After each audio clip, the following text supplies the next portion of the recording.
Hey everyone, Caront here, welcoming you back to Tales of the Abyss. In the last episode, we did a lot of side quest stuff with Mewfire 2, which most notably included getting ourselves the newly promoted and super duper powered up Albior. In this episode, we've got one other side quest thing to take care of, and then we're going to get back to the plot. If I had realized how much I was going to be cutting out of the last episode, this probably would have ended it, to be fair. So, you notice though, we have an entrance of Ortion Cavern there that is covered by a whirlpool. We can't get in it generally, but with the newly powered up super duper Albior, we can. In order to do that though, we gotta have that shield fully charged before we hit it, so we've gotta back ourselves up a wee bit here, and then push forward, give it time to charge up entirely, and that should be enough distance, I believe. Yes, there we go. Drive right up to it and pop on in.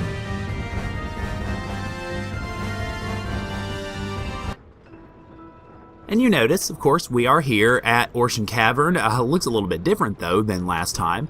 And you see, also, we need Mewfire 2 to be able to do this, well, to begin with, so of course you're going to have it. What you got to do is basically use Mewfire to trigger the switches, at least this one anyway, so that it will hit. I said hit. I said hit. Hey, again. But once you get Mewfire to hit the switch, it will switch it over and you should be able to move forward. There we go, because it'll turn the conveyor belt off. Now you notice we've got new enemies here. Let me check and see if they are new, actually. As it turns out, at least these are not new, so don't really worry about dealing with those issues too much. Now over here you'll notice there is a switch we can hit there, but it's hidden behind the icicles, or the stalagmites rather. So just bounce Mewfire off the mirror sheen there, if I can get it to bounce. Well, I said if I can get it to bounce, good God. There we go, and there we have it. Alright, let me drive you off here. So once we've got that done, just go ahead and move forward here, and let me see if I can skip past you. These enemies are not new, so it shouldn't be too big a deal. Well, I can't skip past them, but I can at least, well, try to anyway. And once we head in here, you notice we've got another mirror to hit, and that will, well, if I hit it at the right angle, I said if I hit it at the right angle, there we go. Turn the switch, and actually get us a treasure we can pick up. So let's go ahead and see what is in there. We get specific, so another stat boosting leaf, which is always nice.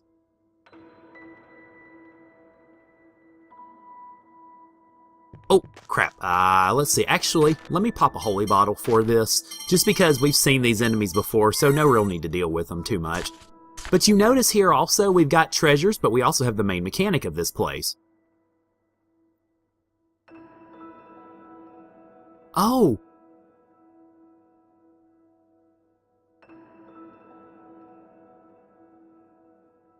It's a Cheagle! He's trapped! This is most likely Disc's work. He seemed to be using Cheagles quite frequently in his experiments. He must have been trapped here this whole time. We have to save him! Yes, let's find a way to rescue him. So, yep, that's what we gotta do. We gotta rescue the Cheagles and obviously pick up the treasures on the way. Now, like I said before, it's just pretty much an exercise in using super fire to try to open up the cages here. It'll take a little bit of positioning to try to get it ready or to get it going, but once you do, shouldn't be too big a deal. Again, though, the Mewfire targeting could be a little bit better for this sort of thing. It'd make it a lot easier, at least. But once you release them, for the most part, they should be able to get out without any problem. Alrighty, so on to the next one, and you notice we've got the mirror stone again, so bounce it off here. And if it gets the right angle, which I probably need to go over here to get it at the right angle. I said right angle. Then, there you go, we hit the switch, and that one can make his escape. His escape, her escape, who knows. Kinda hard to tell, really. That is really all we're going to be doing in here, is rescuing the Cheagles through a variety of little sort of puzzly solutions here and there. I don't know where the switch is for this one, though. And it's run up against the wall anyway, so I think I have to Let's see. Oh, yeah, there's another one. Bounce it off of this one. Okay, yeah, I thought so. There we go.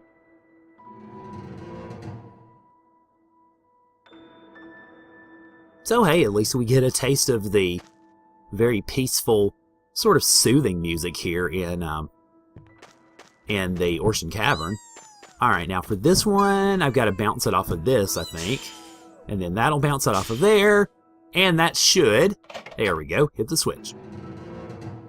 Not really too tough in the puzzle solving department, but then again, that's alright. It's a little extra side deal that we've got going here.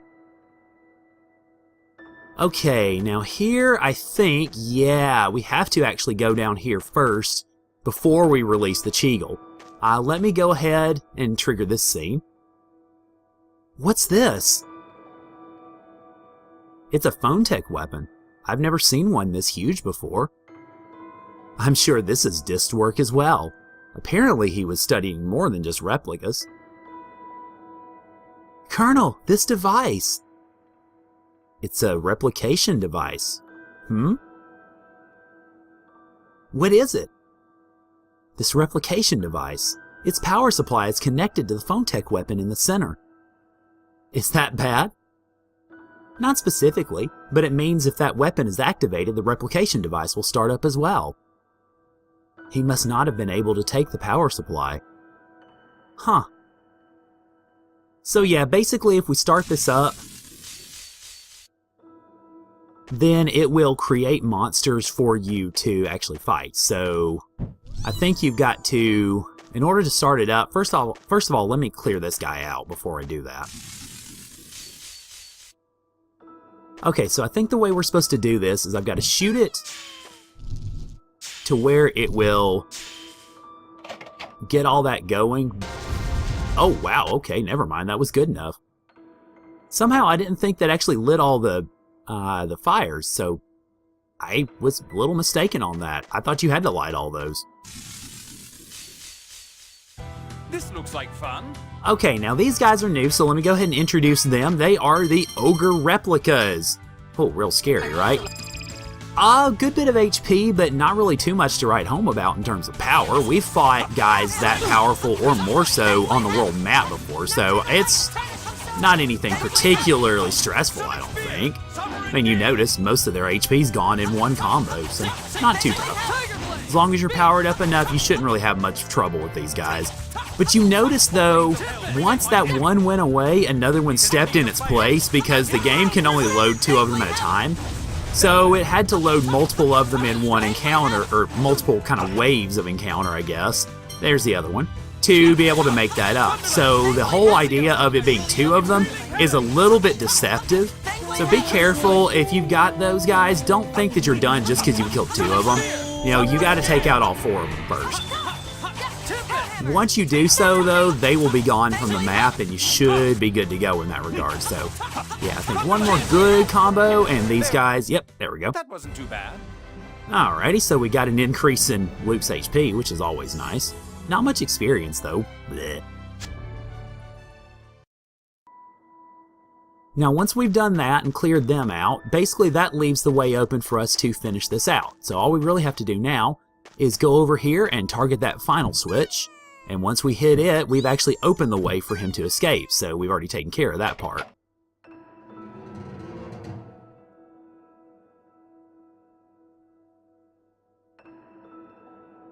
And that's pretty much it. So what I'm going to do is I'm going to collect these treasures here. Now actually keep this area, this part right here, in mind for later, because this actually will be part of something else that we will be doing toward the end of the game. You notice there's a healing save point there for good reason. Now to finish this out, we have to go over and talk to the Elder in Cheagle Woods. So I'm going to jet over there real quick and I will see you guys there. Wow, it's been a while since we've been back here, huh? Alright, so let's talk to the Elder. Mew, mew, mew, mew, mew, mew. He says he wants to thank you for saving the Cheagles from Ortion Cavern. Is he going to give us something? Mew, mew, mew, mew. I wish to give you 2 of our most valuable treasures. Please take them. So we get the Holy Seal and the Dark Seal. And the Holy Seal and Dark Seal enhance the power of Holy and Dark bottles, respectively. So basically, they will last twice as long as they did. Not a huge benefit, but still pretty nice. Alright, so now that we've got that done, it's back to the plot for a change. And we mentioned the next area of the plot we're going to go to is Belkin, so I will see you guys there.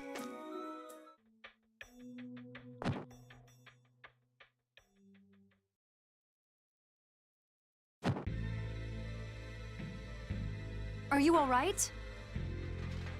Were we too late? Why has he... He's the third one today. What's going on? We've had several unexplained deaths these last few days. It seems like people are dying right after hearing the Order of Lorelei read the score. It's not an injury. Even the healers can't cure it. Maybe it's a disease? That's strange. Ion commanded the Order to stop public readings. Well, they started back up just before this miasma stuff started appearing again. A traveling scorer arrived. I asked for a reading myself. Do you know where that scorer is now? I think he headed off towards Batical.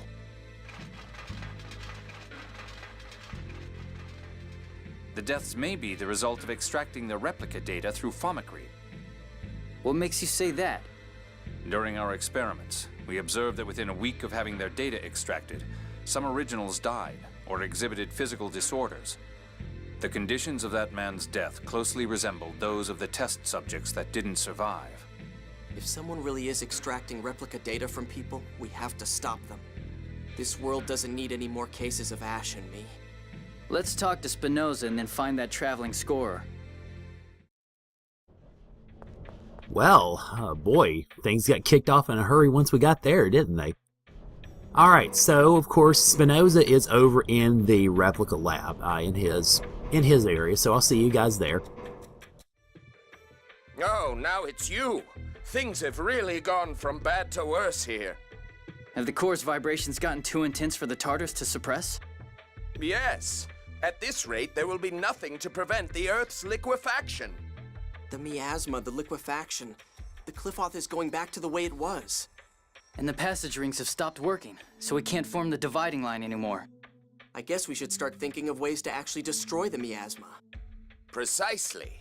How about using your hyperresonance, Luke? But I thought hyperresonance couldn't destroy the miasma. Hyperresonance can break down matter to an atomic level. I'm no specialist, but it's possible in theory. Based on the hyperresonance that destroyed Axariuth, they do seem to be quite powerful. By the way, from your greeting, I assume we're not your first visitors today? Ash came by to research the flow of seventh phonons since the land was lowered. Ash? Ash was here? Where did he go? He was staring intently at the Sephiroth measurements we'd taken here. That was the data from Mount Ronil. Shall we take a look? Yeah, we'll hit Batical after. For now, let's follow Ash. Alright, well, you heard the man. I will see you guys over in Mount Ronil for his Sephiroth so we can have ourselves a chat with ourselves.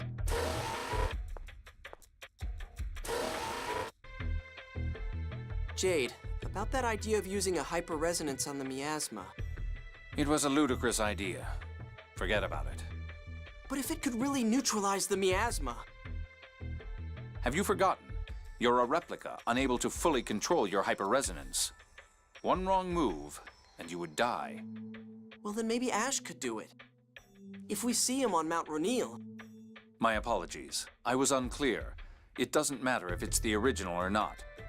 No one could cause a hyperresonance strong enough to destroy all of the miasma on the planet. If he had something to amplify his powers, it might be a different story. Like what? You don't know when to give up, do you? Something that would reduce the strain on the body when manipulating hyperresonance. You're stalling! Like what? The Sword of Lorelei, for one. One could gather a large amount of seventh phonons with that. And another? Any large quantity of seventh phonons. Let's see. Kill around 10,000 seventh phonists, or at least potential seventh phonists. Of course, the recoil from the hyperresonance would cause phonon separation, killing the user as well. The miasma would disappear at the cost of 10,000 lives. A small price to some. But that's... Impossible, obviously. Which is why I told you to forget it. Is Ash really out here? Things would be easier if I could just call out to him like he does to me. Nothing you can do about it. Let's start by checking the Sephiroth further on. Oh my, are you kids looking for the Jewel of Lorelei too? How do you know about the Jewel of Lorelei? Because Ash never shuts up. Apparently you all failed to get the jewel. Ash was awful mad. So is Ash here then? You know, he drones on and on about Natalia this, Natalia that. Now you're droning on and on about Ash this, Ash that. How touching. 60% is Natalia, 30 is the replica, and the rest is Van. Add that all up, and you've got everything the boss ever talks about. I can totally imagine. Indeed. Anyway, that means that Ash is here, right?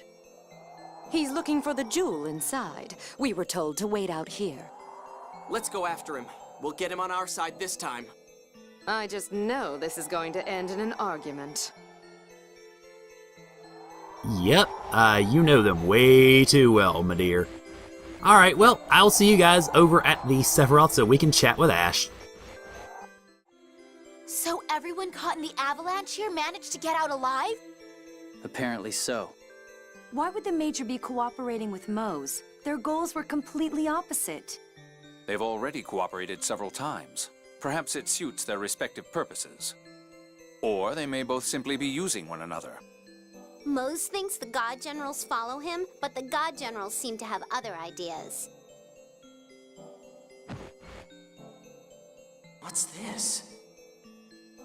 ND 1999, in commemoration of the birth of my daughter, Meryl. What is it, Luke? Find something? No, just some trash. Uh-huh. Meryl, that was Natalia's real name, right? The birth year is the same, too. I'm sorry, we stopped because of all my chatter. Let's hurry onward. So we get the locket, and that'll come into play in a bit. So, alright, see you guys at Sephiroth.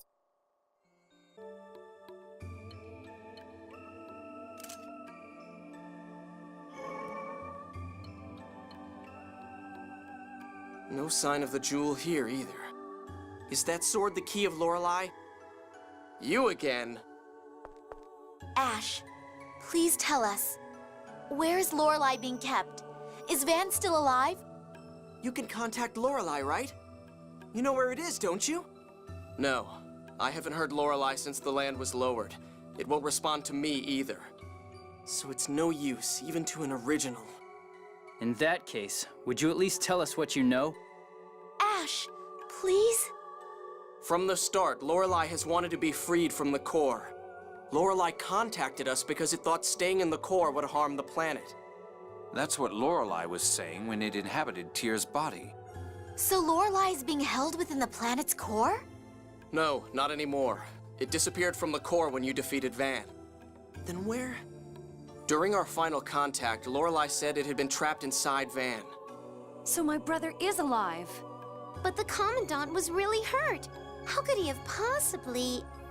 I don't know, but Van's absorbed Lorelei into his body. The 7th phonon has the power to heal. I suppose Van was lucky. So freeing Lorelei means freeing it from within Van? That's right. Lorelei wants to leave Aldrin's gravity and become the 7th layer of the phone belt. I'm looking for the Jewel of Lorelei to help make that happen. This sword won't work as the key without the jewel inlaid into it. Oh, yeah, Lorelei said to use the key to free it. Just like in Yulia's legends, you imbue the key with the essence of Lorelei and guide it to the phone belt. But where is the jewel? It's your fault! If you had gotten the key from Lorelei, none of this would have happened. Me? It must have flown out through one of the Sephiroth. The God Generals are looking for it too. If those bastards get to the key first, we won't be able to set Lorelei free. If we can't free Lorelei, the planet storm will grow stronger to create more 7th phonons. Destroying the world. Exactly. Ash, wait up! Where are you going? The jewel wasn't here either. I'm looking somewhere else. Then we'll look with you. I have no intention of getting friendly with a replica. It's because I'm just a replica that I need your help. Do you really think you have any right to say that? Stop it. This is no time for the two of you to be arguing. I'm going on to the next Sephiroth. That's the only way I'll find the jewel you failed to receive. You all do whatever you want. I suppose I could let you know if I find something. Let's leave the jewel to Ash and head on to Batical to look for that scorer, shall we? Fine. So once again, Ash and I go our separate ways. Why does it always end like this? Don't you realize? Huh? Never mind. Because you two are the most stubborn individuals on the planet, that's why. Alright, well, so no Jewel of Lorelei for us, I guess. That pretty much, as it mentions, just leaves us to head to Batical. And since I do not seem to have a wing bottle on me, let me run away from the bat. And I will actually leave things here. Next time on Tales of the Abyss, we will head to Batical and see if we can figure out what the heck is going on with that scorer. So thank you guys for joining me, and I'll see y'all later.